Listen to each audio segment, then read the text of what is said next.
Darling Prabhas కథానాయకుడిగా సందీప్ వంగారెడ్డి దర్శకత్వంలో spirit ప్రకటనొచ్చి చాలా కాలం అవుతోంది. కానీ ఇంతవరకు ప్రాజెక్ట్ పట్టాలెక్కలేదు. ఇటీవలే హను రాఘవపూడి చిత్రాన్ని సైతం డార్లింగ్ పట్టాలెక్కించాడు.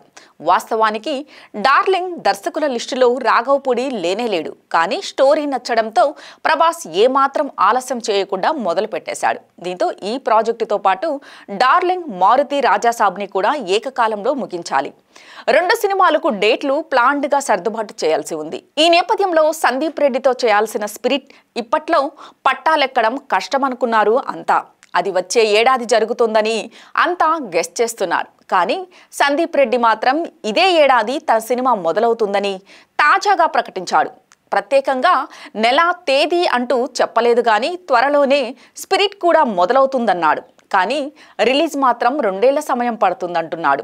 అంటే సినిమా ఇప్పుడు మొదలు పెడితే 2026లోనే స్పిరిట్ రిలీజ్ అవుతుంది.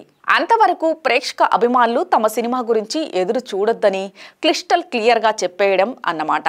ఇది మంచిదే, లేదంటే అనవసరంగా నెట్టింట ట్రోలింగ్ బారిన పడాల్సి ఉంటుంది. స్పిరిట్ని మొదలుపెట్టి మెల్లగా షూటింగ్ చేస్తారని తెలుస్తోంది. అంటే షూటింగ్ కోసమే 2 ఏళ్ల సమయం కేటాయించినట్లు. సందీప్ వంగ షూటింగ్ కోసం ఎక్కువగానే సమయం తీసుకుంటాడు. తొలి సినిమా అర్జున్ రెడ్డి, అటుపై కబీర్ సింగ్, యానిమల్ చిత్రాలకు బాగానే సమయం తీసుకున్నాడు. పాన్ ఇండియా హీరో ప్రభాస్ని డీల్ చేయాలంటే మరింత సమయం తప్పనిసరిగా భావించినట్లు తెలుస్తోంది.